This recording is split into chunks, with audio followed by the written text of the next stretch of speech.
Dito sa Papa Dudut Stories, ikaw ay hindi nag-iisa.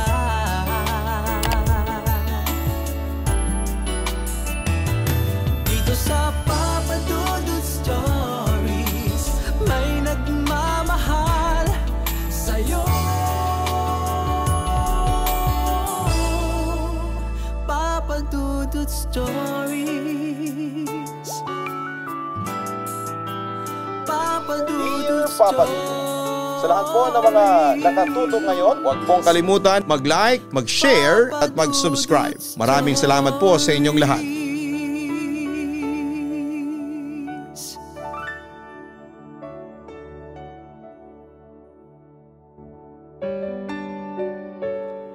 Isang magandang gabi sa iyo at sa lahat ng listeners ng inyong napakagandang programa. Papa Dudut, bago ko simulan ang kwento ko ay nais ko pong malaman ninyo na isa po akong Becky. Tawagin niyo na lamang po ako bilang Dex. Dito ngayon nakatira sa Quezon City at isang subscriber ng inyong mga vlogs, lalo na ang Papa Dudut Stories. Papa Dudut, sisimulan ko po ang kwento ko noong April 15, 2015 nang pumanaw ang aking dakilang ina. Namatay siya sa sakit kung saan ay nagbara ang dugo sa kanyang utak. Nang mamatay ang aking ina ay inuwi po namin ang mga labi niya sa probinsya namin sa Iloilo. Papa Dudut, sobra akong nagdalamhati noon dahil mahal ko ang aking ina. Pero hindi ko po akalain na pagdating ko sa Iloilo ay makikilala ko ang isang lalaking magiging bahagi ng buhay ko. Natatandaan ko na kamamatay pa lamang ng aking ina nang makilala ko si Jarius. Ipinakilala siya ng pinsang kong si Alisa. Papa Dudut, aaminin kong huminto ang mundo ko noong mga sandaling yon. Nawala sa isipan ko na nagluluksa ako sa pagkamatay ng nanay ko. Paano ba naman kasi ay napakagwapo ng lalaking kaharap ko noon. Bukod pa roon ay matangkad din siya. Payat ngunit maputi, makinis. Hindi ko maipaliwanag kung tatalon ba ako sa saya o bigla na lang siyang halikan para bumalik sa bongga ang araw ko. Simula noon, Papa Dudut, ay naging close na kami ni Jarius. At hindi alintana kahit na may boyfriend na ako noon. Basta kapag kasama ko si Jarius ay kumpleto na ang buhay ko. Samantala isang araw naman ay nag-celebrate kami ng monthsary ng boyfriend kong si Sherwin. Masaya naman akong kasama siya. Although that time ay hindi ko pa rin lubos na matanggal sa isipan ko si Jarius. Kinilig naman ako sa panlilibre mo sa akin ngayon dito sa Sizzling House, ang sabi ko kay Sherwin. Dex, ituring mong isa ito sa mga treat ko sa iyo. Gusto ko kasi magpasalamat sa iyo kasi kasama kita ngayon. Masaya at sincere na wika naman ni Sherwin sa akin. Nagpasalamat din ako sa kanya pero kinilig ako ng sobra nang magkatitigan kami. Napansin naman ni Sherwin ang pamumula ng aking pisngi kaya tinanong niya ako tungkol doon. Ikaw kasi, kung makatitig ka, nakakakilig. Grabe. Feeling ko ang haba ng hair ko ngayon. Pa-cute at kinikilig kong sagot noon sa kanya. Akin ang kamay mo, ang sabi niya sa akin. Siyempre agad ko naman yung ibinigay. Hinawakan niya yon at dinama. In fairness, proud ako sa lambot ng aking kamay. Dahil kahit natambak ako ng gawaing bahay, hindi ko makakalimutang i-moisturize ang aking balat gamit ang lotion. Especially ang aking mga kamay. Meron pala akong ibibigay sa iyo, ang sabi pa ni Sherwin. Pagkatapos ay may dinukot siya mula sa bulsa ng kanyang polo shirt. At doon ay nakita kong isa yung singsing. Para saan yan? Kunwari tanong ko pa sa kanya. Siyempre para sa iyo, simpleng sagot sa akin ni Sherwin. At siya mismo ang nagsuot sa daliri ko ng singsing na regalo niya na sa tingin ko ay isang sterling silver. Sherwin, ang ganda. Puri ko sa kanyang ibinigay na regalo. Salamat. Total matagal na tayong magkarelasyon dapat lang nabigyan kita nito. Simbolo yan ang pagmamahal ko sa iyo. Pagpasensyahan mo na lang kung silver lang siya ha, sabi pa niya sa akin. Ano ka ba, okay lang sa akin. Ang mahalaga ay ikaw ang nagbigay nito sa akin. Pag-appreciate ko naman sa ginawa niya bilang boyfriend ko. Mahal kita, sincerong sabi niya sa akin pagkatapos. Ako rin Sherwin, mahal din kita. Yun naman ang balik ko sa kanya. Papa Dudut, having Sherwin is one of my beautiful blessings. Sa totoo lang ay hindi ko akalain na magkakaroon ako ng ganon ka-sweet na boyfriend. Come on, isa akong Becky. Hindi naman ako kagwapuhan at hindi rin naman ako kagandahan. Pero sa kabila ng lahat ay merong isang lalaking naka-appreciate ng buong pagkatao ko. At ay ko pang isang babae kung tratuhin ni Sherwin. Yes, that time alam kong magtatagal kami ng boyfriend ko dahil devoted talaga siya sa relationship namin. Samantala naging magkaibigan din kami ni Jarius. Madalas din niya akong inaayang lumabas para kumain at manood ng sine. Nandyan din siya palagi para samahan ako, especially kapag nakakaramdam ako ng boredom o kung may problema ako. And like Sherwin ay trinato din ako ni Jarius bilang kanyang special someone na siyang na-appreciate ko ng bongga. Pero ang akala ko, Papa Dudut, hanggang friendship lang kami ni Jarius. Pero nagkamali ako dahil isang gabi meron siyang ipinagtapat sa akin.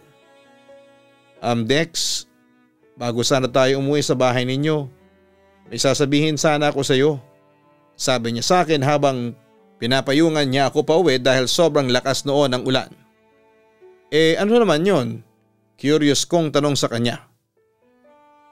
Okay, actually matagal ko lang gustong sabihin sa iyo to.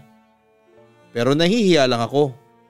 Pagkatapos ay napalunok muna si Jarius bago nagpatuloy.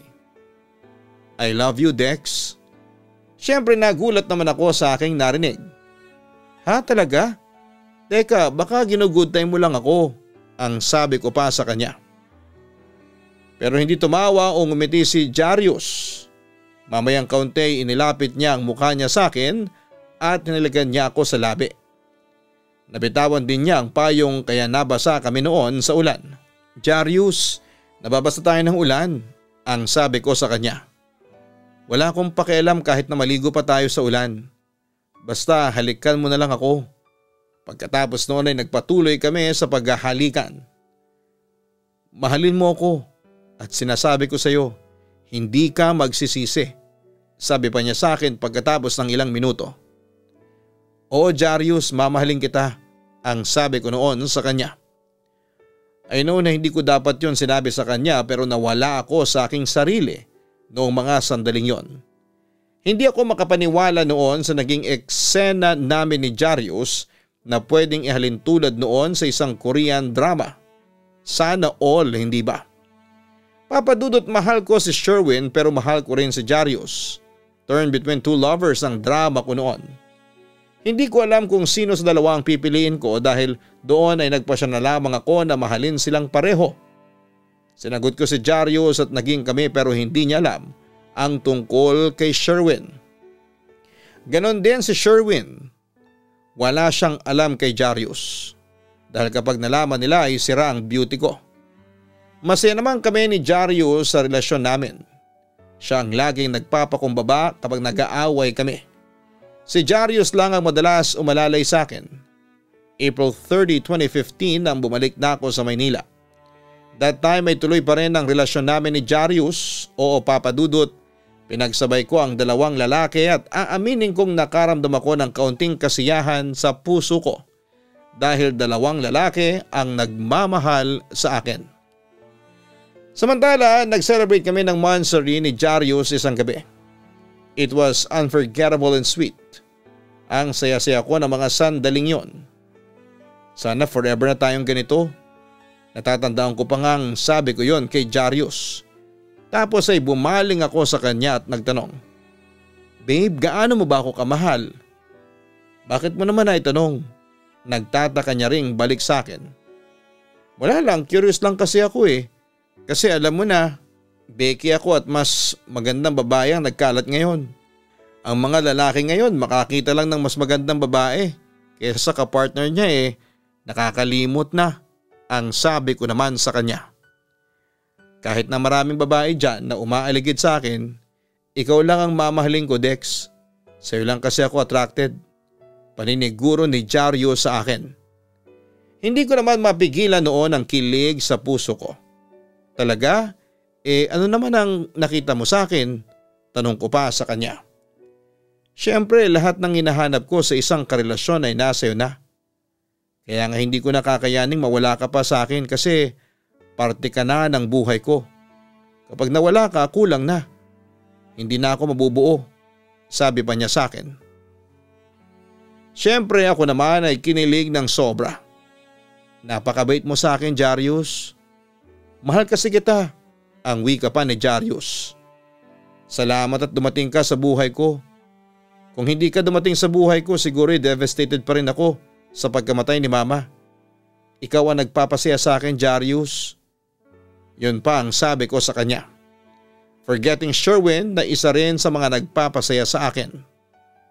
Ikaw rin naman, Dex. Dahil sa'yo kaya ako nabubuhay ngayon. Sincero niyang tugon. Napangiti ako at medyo napahagikik. Susang cheesy na natin, puna ko. Na agad naman niyang dinugtungan. Cheesy pero totoo. Papadudod sa tuwing kasama ko si Jarius ay aaminin kong nakakalimutan ko si Sherwin. Aaminin kong medyo lumalamlam ang relasyon namin dahil na rin sa mas focus ako noon kay Jarius. Sa kabilang banda ay hindi naman siloso si Sherwin pero naging malulungkutin na siya ko namang ikinabahala. Dex, wala ka ba talagang pinapalit sa akin? Seryoso niyang tanong sa akin. Sa totoo lang ay kinabahan ako nang marinig ko yon. Bakit mo naman ay tanong yan? Wala ka na bang tiwala sa akin? Ang sabi ko sa kanya. Hindi naman, baka kasi nagsasawa ka na sa akin. May halong pangamba ang boses niya nang sabihin niya yon sa akin. Bakit naman ako magsasawa sa iyo? Hindi ka naman pagkain para pagsawaan ko. Basta Sherwin, maniwala ka. Hindi kita ipagpapalit kahit kaninong lalaki. Ang sabi ko.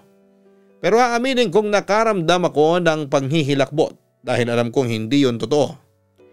Sino si Jarius? Maya-maya'y diretsong tanong niya sa akin. Ha? Kunwari patay mali siya pa ako ng mga sandaling yon. Narinig ko lang kina Alisa tapos nabanggit din ang pamangkin mong sina Venny at Kiko. Sino siya? Usisa niya sa akin. Wala, kaibigan ko lang si Jarius. Friend yun ni Alisa. Yun ang palusot ko sa kanya. Becky? Tila nanunuri pa niyang tanong sa akin. Tumango lamang ako bilang sagot. Huwag na natin siyang pag-usapan. Teka, bakit bigla kang natahimik?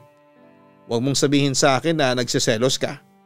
Tanong ko pa kay Sherwin nang mapansin kong parang malalim ang kanyang iniisip. Naku, hindi ah.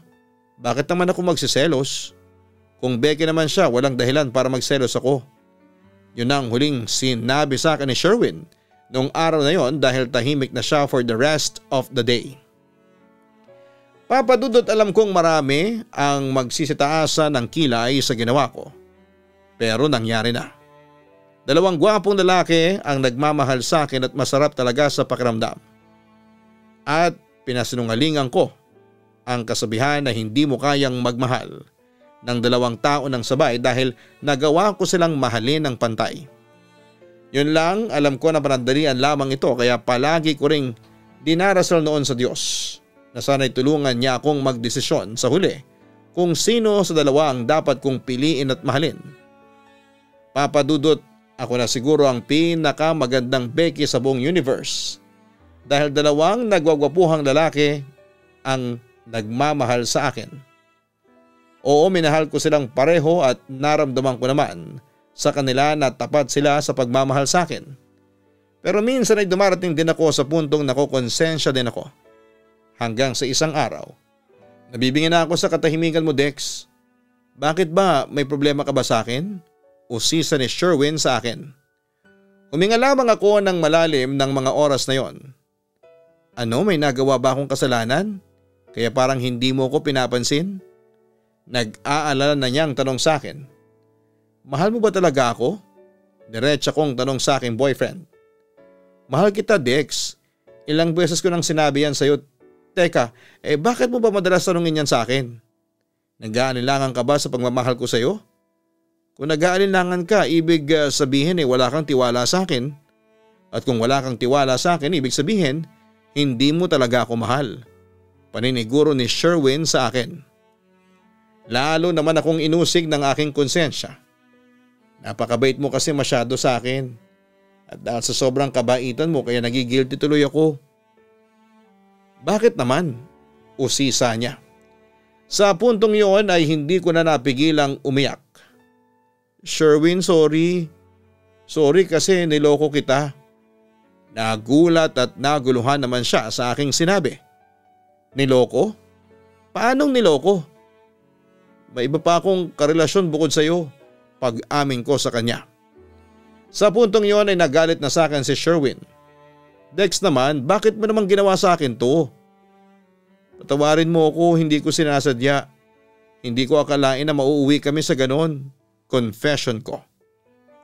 Sino yung lalaking karelasyon mo? Seryoso niyang tanong sa akin. Kilala mo si Jarius?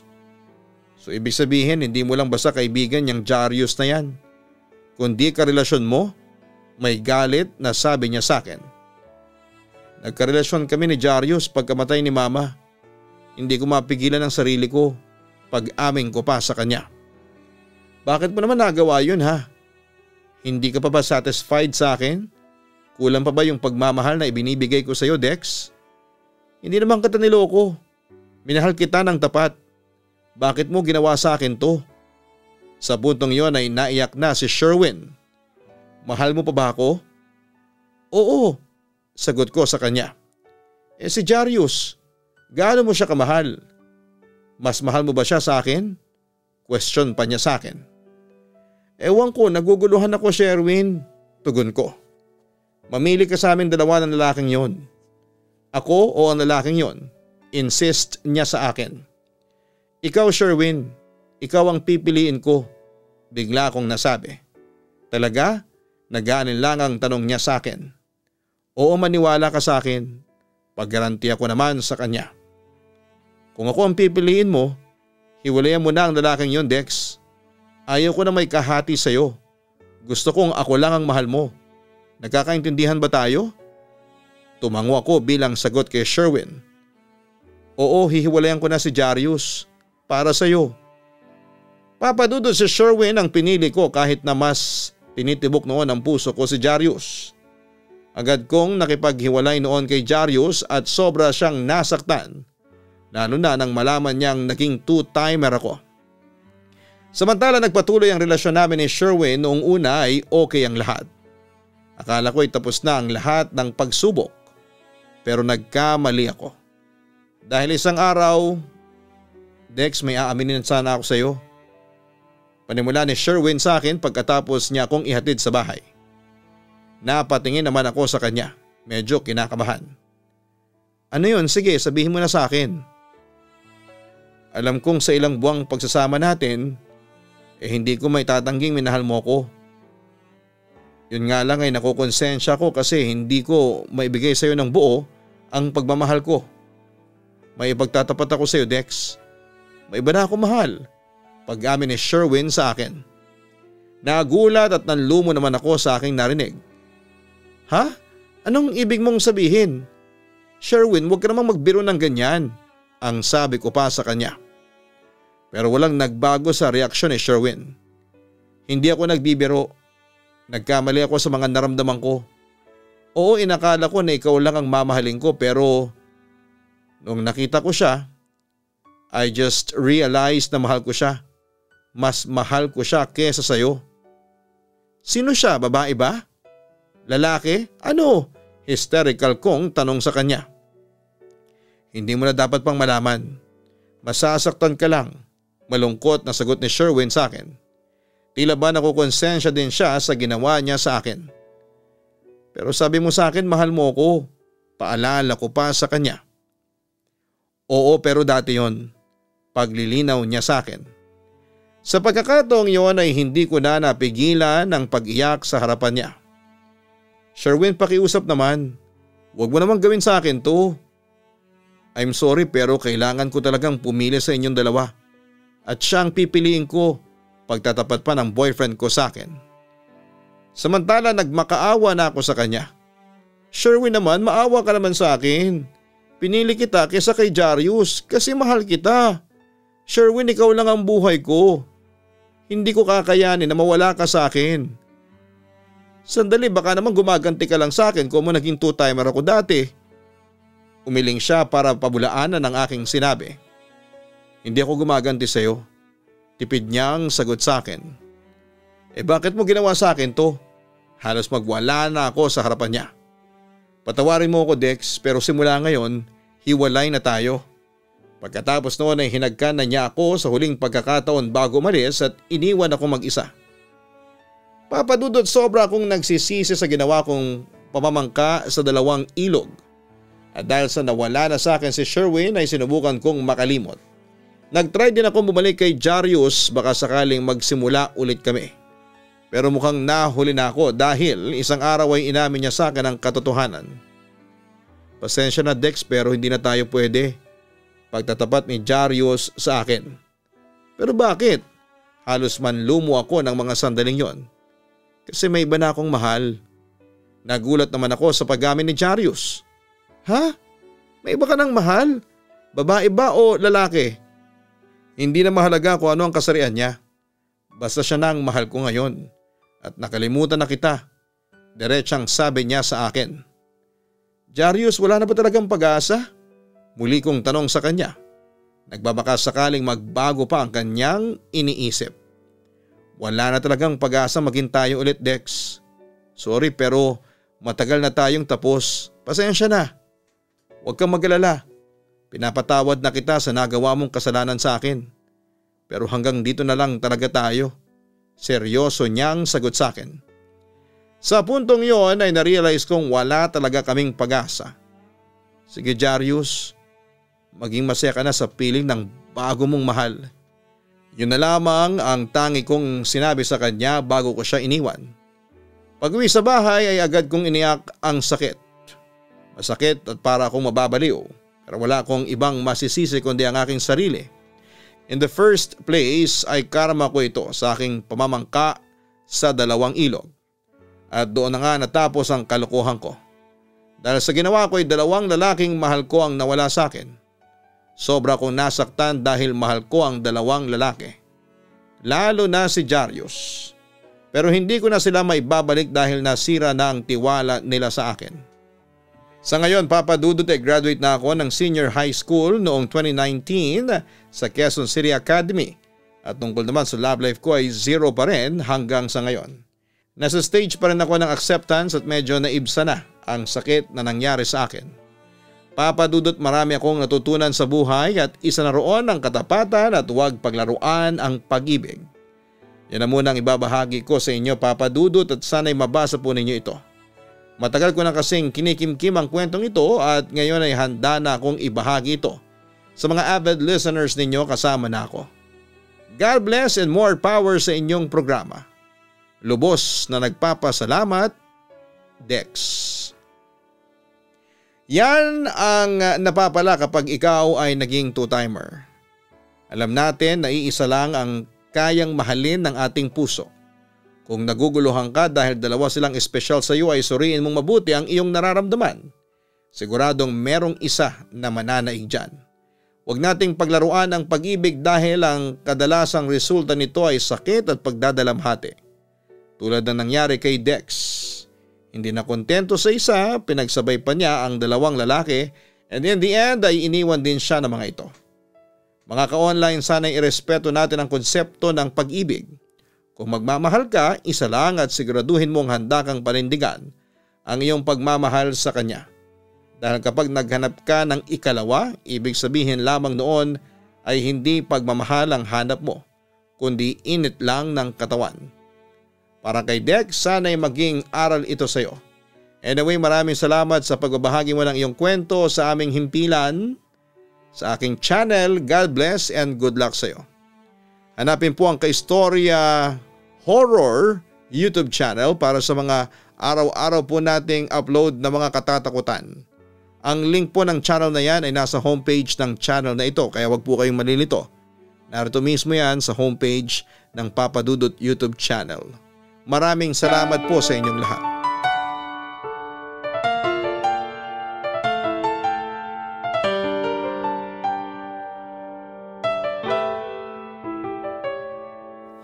Ang buhay ay mahiwaga, laging may lungkot at saya. Sa Papa Dudut Stories, laging may karamay ka.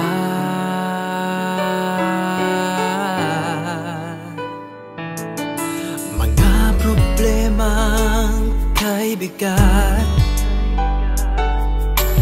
dito ay pakikinggan ka. Sa Papa Dudut Stories, kami ay iyong kasama. Dito sa Papa Dudut Stories, ikaw ay hindi nag-iisa.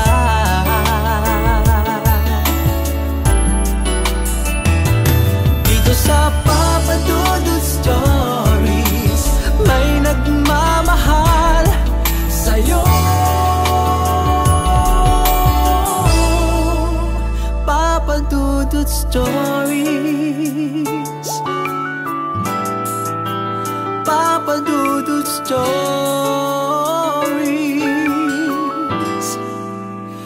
Papa Dudut Stories.